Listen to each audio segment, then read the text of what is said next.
Welcome back to Darkest Night, 1st edition. We're about ready to have our heroes take their turn. I think this time we're going to start with our Wind Dancer, who powered up in the monastery last time.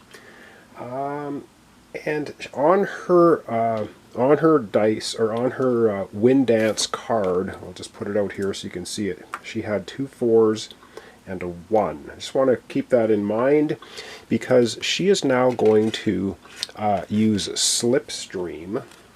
It's an action. So roll 1 wind die and then travel. So we're going to get up to the dice tray. We're going to roll a wind die, and then she's going to be able to travel. If we look at the Slipstream card, these are all the actions we can use. So she can gain a grace up to default. She can may move an extra time, which she can do with the 4s. Gain 1 secrecy up to 5, or refresh 1 power. So she's going to go ahead and do that. Let's get to the dice tray, have her roll the 1 die, and then she can use these dice as well. And of course I didn't mean to, but I did skip over the first couple of effects because she's in the monastery. So she's not in a location with the Necromancer. She doesn't have a holy relic. And we would go to the event phase first, which I didn't forget, but it's just we skipped over it because you skip this if you're in the monastery, which she was. So she is now performing her action. So she's doing Slipstream. We're going to roll out die, and she gets a 2. All right, she gets a 2. Back to the main board, and let's deal with what she's going to do with Slipstream. All right, so she rolled a 2 for Slipstream. 2 is just gain a secrecy up to 5. Well, she's already at 6 secrecy, so this 2 does nothing for her. She is going to take a 4 off the Wind Dance, though, and apply it to Slipstream, which means may move an extra time. She gets to move an extra time, which means she gets to move twice.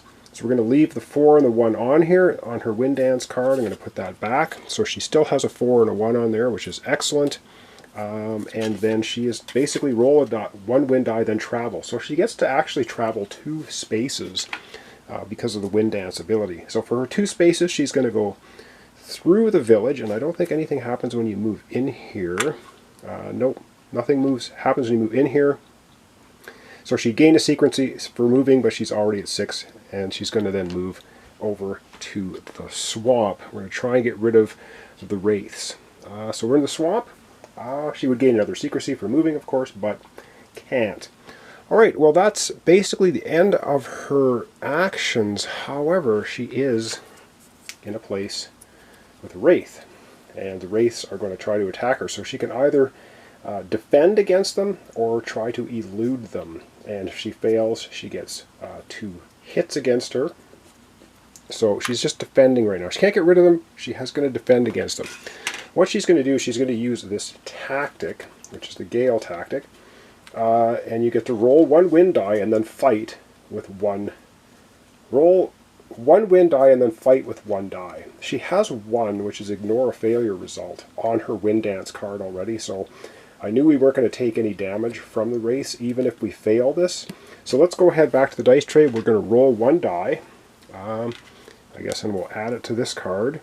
And keeping in mind, again, we still have Wind Dance out here, which has a 1 and a 4 on it.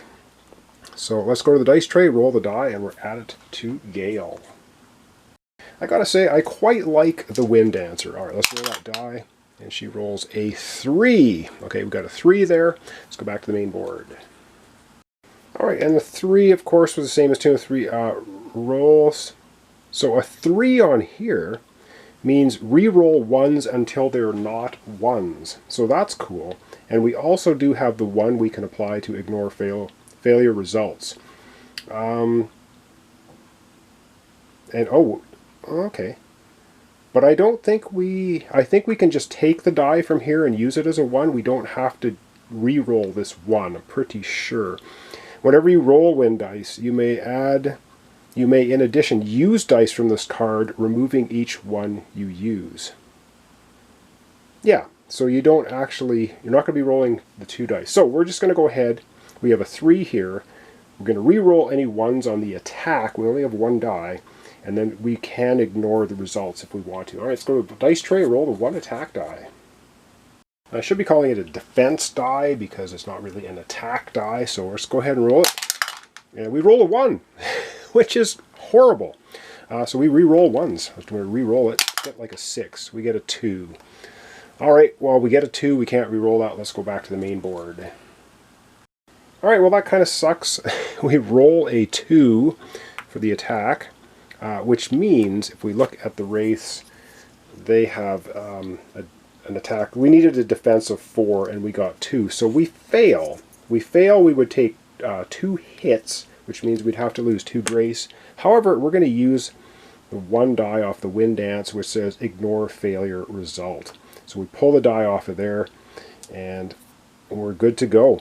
We've successfully, I guess, done that, except our wind dance card is down to just 1 die sitting on it with a 4 on it, but at least we didn't suffer any damage from the wraiths. And that's going to end off, that ends off our wind dancer's turn. Coming up next, we're either going to have the monk, the scout, or the ranger go. And this time we're going to start seeing event cards, and that is going to get interesting. Alright, up next, I think I'm going to have the monk go. So following the hero turn closely, we lose a secrecy if we start with the Necromancer. Well, guess what? He's in the village, and so are we. Our secrecy is going to drop from 6 down to 5. Are we carrying a relic? No, we're not. We jump now to the... Oh, do we have any start turn effects on our power cards? We do not. Now we jump to the event phase. Oh my god. And here's where the fun begins. So we're just going to grab the top card off the event deck, and we're going to see what event befalls the monk. Latent spell. Lose 1 secrecy, then spend a grace, or discard this event without further effect. Wow. So we're going from 5 secrecy right down to 4. Can't do anything about it. We can lose a grace as well and just ignore the rest of the card. Or, let's see, destroy a blight of your choice anywhere on the board if we roll a 6. Ooh. 5 is draw a power card. 4 is move to any other location. 1 to 3. Why would we want to do that? Roll 1 die and take the highest. These are all good. These are all good things. These are all really good things. We haven't even taken an action yet. This is absolutely fantastic. Then spend 1 grace or discard. Oh, then spend a grace.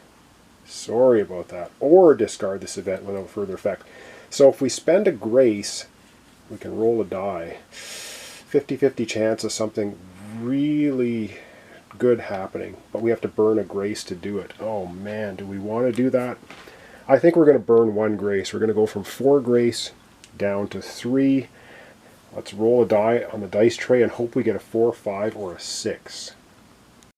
Oh man, if we ever wanted a 6 right now would be the time. I think we're going to take the green die here. We're going to roll. Come on, 6, a 6. We get a 5. A 5, I think, is actually pretty damn good, because a 5 says draw a power card. So it means our monk is going to get an extra card. I'm going to draw that off the top. That's pretty good.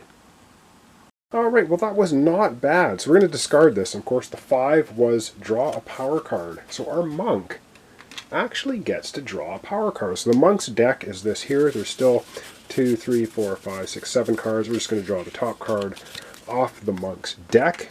He just gets a power card. This is awesome. He gets Gathered Chi. As a bonus, activate if you experience an event with a fate of 4 or more. Cool. So when this is active, what happens? You can deactivate to use the Chi effect from one of your powers.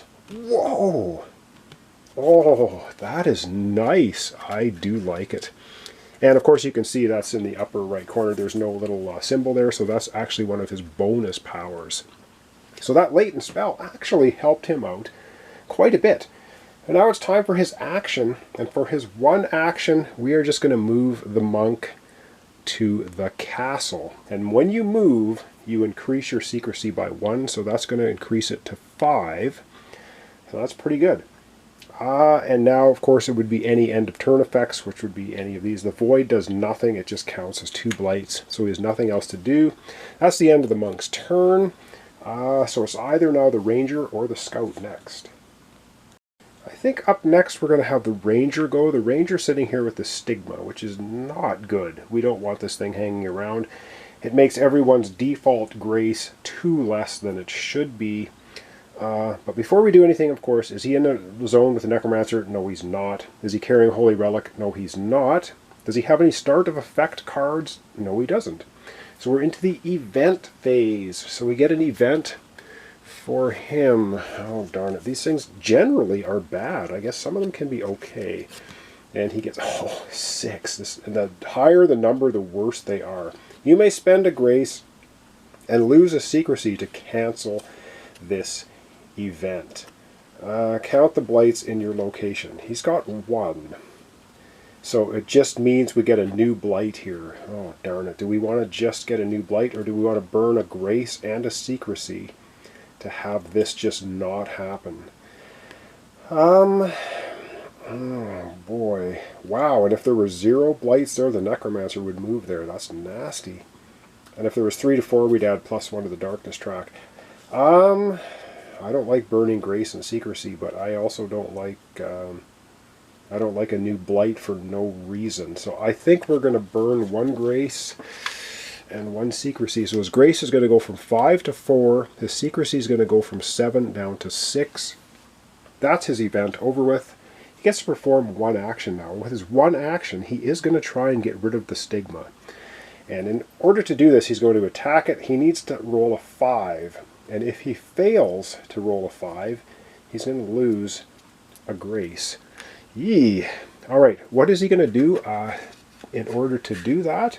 He is going to use his poison arrow. Tactic, it's fight with 3 dice. So you're going to be re-rolling 3 dice. If your highest die equals the target number, you both succeed and fail. Okay, so if we get a 5 as our highest number, we are going to succeed and get rid of the blight, but we're going to lose a grace.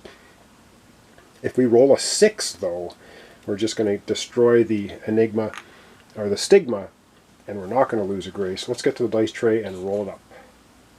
Alright, 3 dice. I think for the ranger, I'm going to go ahead and we're going to roll a 3. I got these black dice here. We're going to roll 3 black dice for the ranger. Come on, we need to see a 6. No! Oh my god, that's horrible. We rolled a 1, a 2, and a 3, which means we completely fail to get rid of the stigma. Let's go back to the main board. Well, that was an utter failure. So we didn't even get rid of this. Of course, I guess you shouldn't be trying to use a poison arrow to get rid of stigma. Probably better attacking creatures. So did we fail? Yes, we did. And by failing, we lose a grace. So we're just going to go from 4 grace down to 3. He's really burning through his grace. It's not great. That's the end of our ranger's turn. Up last is the scout. The scout is sitting in the village with the necromancer. Let me do some thinking about what she wants to do. We'll come right back. Oh dear, the scout's in a bit of trouble. She's sitting in here with the necromancer. So she's going to lose a secrecy to start with. So the scout actually has a very high secrecy. She's going to go from 7 down to 6. And so there's that. She doesn't carry a relic. She doesn't have any start of turn abilities. And now it's time for an event. And we know how lovely these events can be. So grab off the top of the event deck. And she gets a haunt. Okay, this doesn't look too horrible. Compared to your secrecy, she has a 6 secrecy. So she encounters a wisp.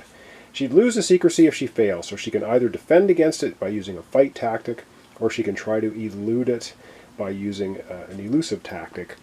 And let's take a look at her cards. So she has speed, or she has blind spots. Raise your secrecy to one of your heroes. Okay, so her tactic here, she's going to use speed to try and get away from the haunt. So you elude with 1 die and add 1 to your highest die value. So she's going to add +1. Exhaust after rolling to add 2 if you want.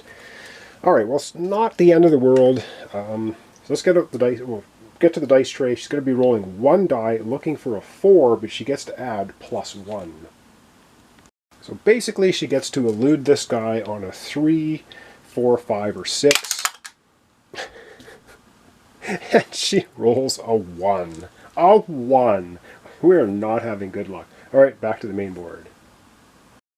Alright, well that was pretty atrocious.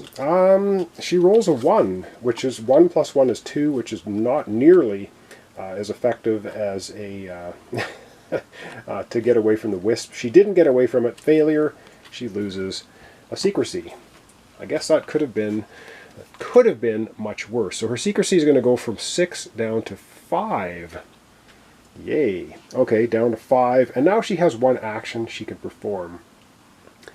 And with her 1 action, what is she going to do? I think, what is the enigma? It is a 4. You know what? She is going to, with her 1 action, she's going to move down to the ruins. And by moving, you get to increase your secrecy 1. So her secrecy goes back to 6. Okay, that's her 1 action. And is there any end of turn actions? The enigma does not attack her. It is just making searches +1 difficulty. So there's that. I do believe that's the end of the scout's turn, which means up next, of course, our lovely neighborhood necromancer gets to have his kick at the can. All right, when we come back, we're going to have the necromancer taking his turn. All right, the necromancer gets his turn. So he's in the village right now. However, the darkness track increases by 1 to 2 at the start. Now he's going to roll a movement die, and he's going to check the secrecy of all of our heroes. Our ranger has a secrecy of 6, the monk has a secrecy of 5, our wind dancer at 6, and our scout at 6. So the only one he can detect would be the monk, and he has to roll a 6 to do it. Let's get to the dice tray, roll that 1 die for the necromancer, and see what he's going to do.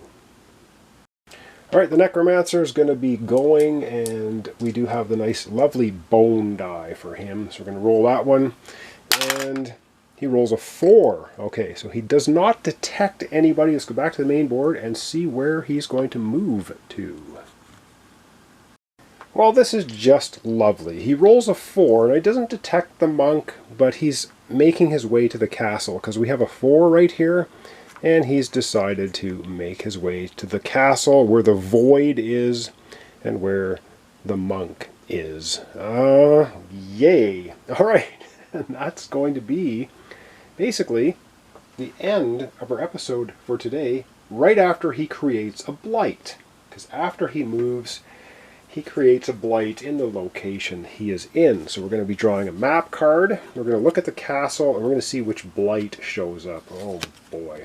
So in the castle, he casts an Unholy Aura. Oh, joy. So let me get the Unholy Aura out, and we'll see what that's all about. Alright, so we look at the Unholy Aura. It's another delightful one. 4 to defeat it. What it does, so in the castle area now, there's -1 die for fighting. And you need a 4 to defeat it if you outright attack it, and you're going to lose 1 grace if you fail. Alright, so there we go. And there's one thing I forgot to do now that I think about it. When you fight a blight, which the ranger did try to take out this blight, you lose a secrecy. I forgot to do that. Ranger secrecy is actually going to be 5 and not 6. I'm glad I caught that right here. Because, yeah, whenever you take on the necromancer or a blight, you automatically lose a secrecy for doing that, because I guess you're exposing yourself to the forces of darkness, and they know what you're up to. So the ranger also had a secrecy of 5, but our necromancer only rolled 4 and headed to the castle. So I do believe I got everything set up properly now, so that's going to be the end of our episode. Oh man, I don't know. We pretty much failed to do anything too effective. Where we're sitting right now, our rangers at 3 grace and 5 secrecy, our monks at 3 grace, 5 secrecy, our wind dancers at 4 grace and 6 secrecy, and our scouts at 4 grace and 6 secrecy. So that's how we sit. So thanks so much for watching along. Thanks for your comments, subscriptions, likes. This is Darkest Night, 1st edition. We're trying to defeat the Necromancer.